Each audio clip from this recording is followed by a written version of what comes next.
Hi everybody, welcome to Dulcimerica. Thank you for joining me. My name is Futch, and today we're going to talk about dynamics. Dynamics in terms of volume, tempo, a lot of things that we can do differently with a piece of music to make it sound more alive, to make it sound more like an extension of our own voices and our own feelings and emotions and everything that we can empower this instrument with. It takes its cues from us, basically. So we'll talk a little bit about that, and the tune I'm playing there, of course, is Leonard Cohen's Hallelujah. This will not be a workshop in learning that tune. I'll be using it as an example to demonstrate some of these things, but very soon I will be teaching you Hallelujah right on through here. So dynamics are important because our lives are dynamic. They change on a daily basis, on a hourly basis. There are little fluctuations of things that happen. When we talk a certain way. We speed up, we slow down, we speak louder, we speak softer. And all of these things can be reflected in our music as well. And it makes music a lot more human. Instead of just playing it sort of robotically, bound by all of these little dots on pieces of paper and staff markings that we play around with. One of the challenges of taking a piece of music and playing it is taking something that has been locked down in tablature, breaking it free of that tablature and making it become a living, breathing thing. And dynamics are a great way of doing that. So what am I talking about exactly with this? For example, let me play some rhythm cadences. I'll play quarter note, 8 note, and 16th note cadences. But I'm going to change the dynamics of the volume, how loudly, how forcefully I play. So I'll start off like this. I'll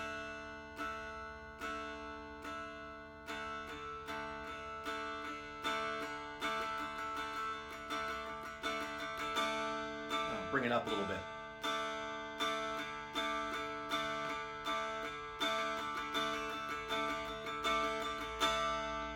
And bring it up even more.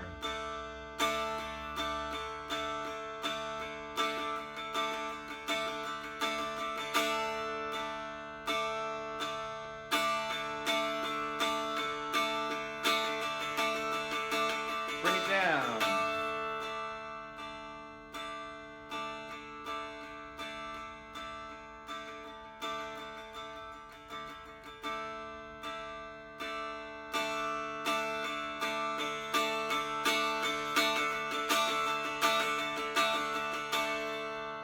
So you can go adjust your volume and stay there, or you can adjust your volume and sort of move that up and down depending on what you're playing.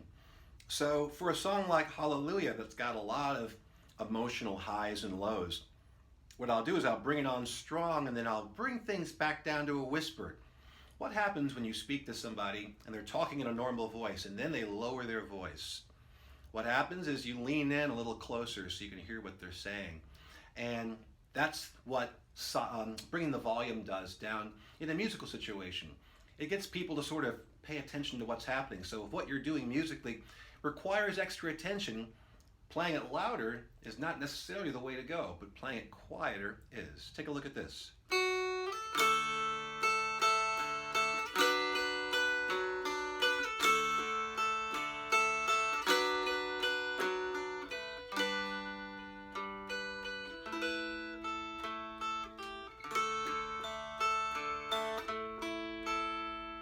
So I brought down the second half of that phrase because I wanted to get people to kind of get more intimate with what I'm saying there.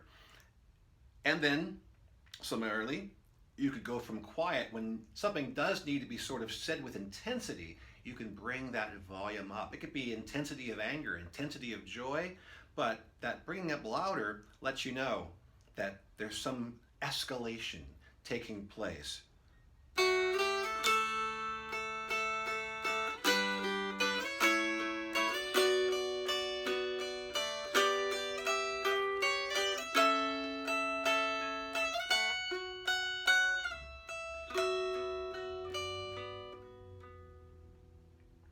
So it's a very great thing to practice, to incorporate it whenever you feel like now's the right moment to either take this up or bring it back down again.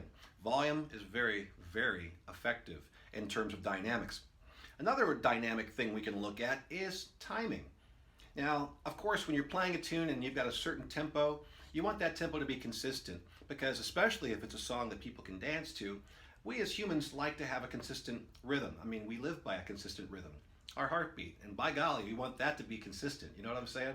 But if the rhythm isn't quite consistent, we sense something wrong with that, and it's not as effective to us.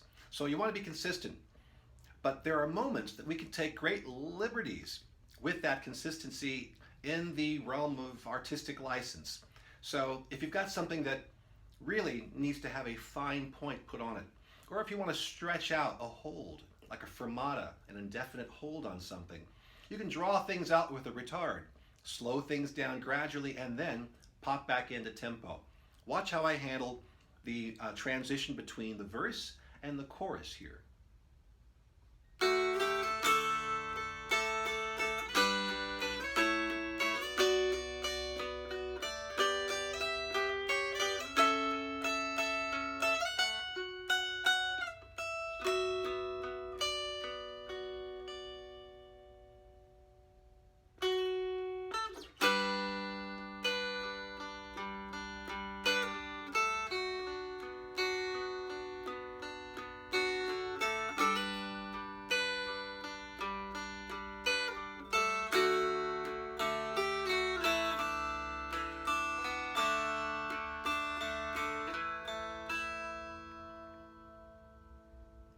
So you could say that maybe the period at the end of a musical sentence would be a perfect time to slow things down as you wrap up a thought.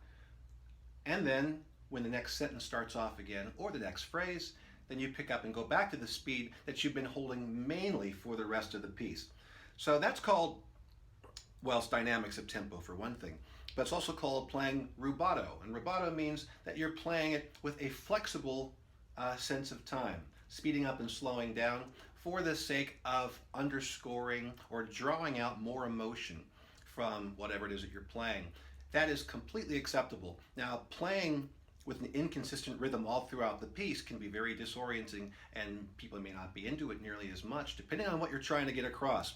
But the occasional changes and slowing up and speeding down of tempos is a great, effective way of making your instrument more like you, human, right?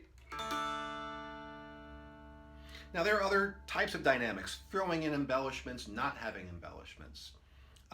How much you do backfill and how much you leave things alone and simply play them as just melodies and chords.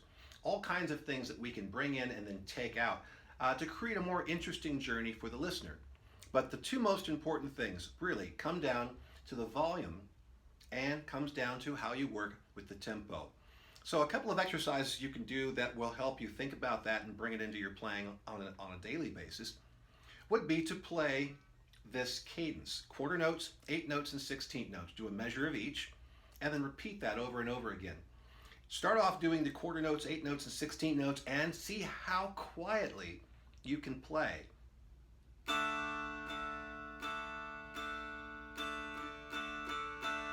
It's tough.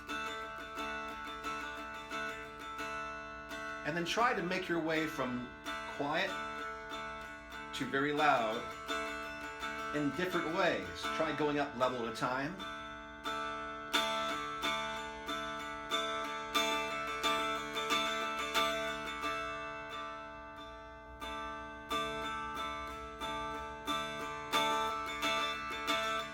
Or try doing it within the space of a phrase.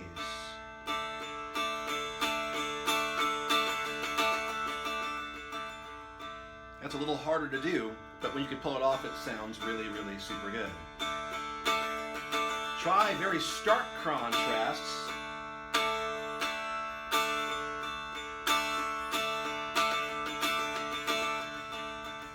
And just get used to turning that on and turning that off. Then when it comes down to your timing, do the same thing, but try not to do it across an entire measure. Try and do it at the end of a measure, beginning of a measure, leading into and out of phrases.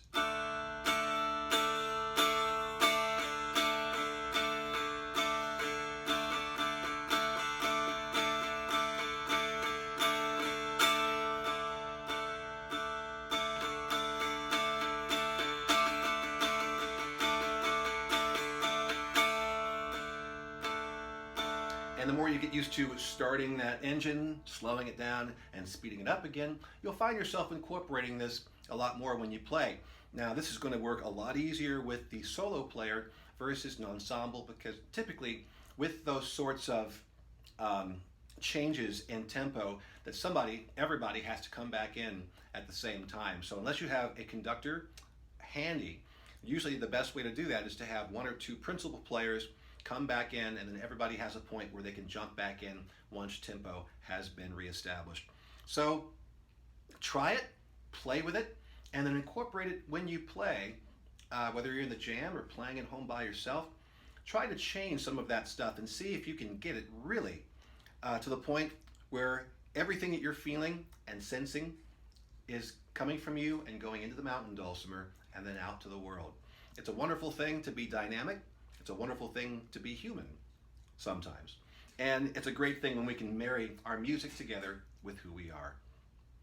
I'm not sure what that noise was, but I think the cats need to be checked on. Oh, and if you're wondering about all of the stuff, the goodies that you're seeing in the video description having to do with Patreon, $5 a month gets you everything that I've ever created. All my books, CDs, videos, tablature, and instructional material is all yours, plus everything that I'm doing every single week. You can visit patreon.com/BingFutch and check out the open house tag, and you can download all that stuff. It's all yours to keep, and do please think about becoming a patron and becoming a part of my art. Thank you, everybody. We'll see you next time with more madness on the Mountain Dulcimer. Until then, I'm Bing Futch. Play on, everybody. Play on.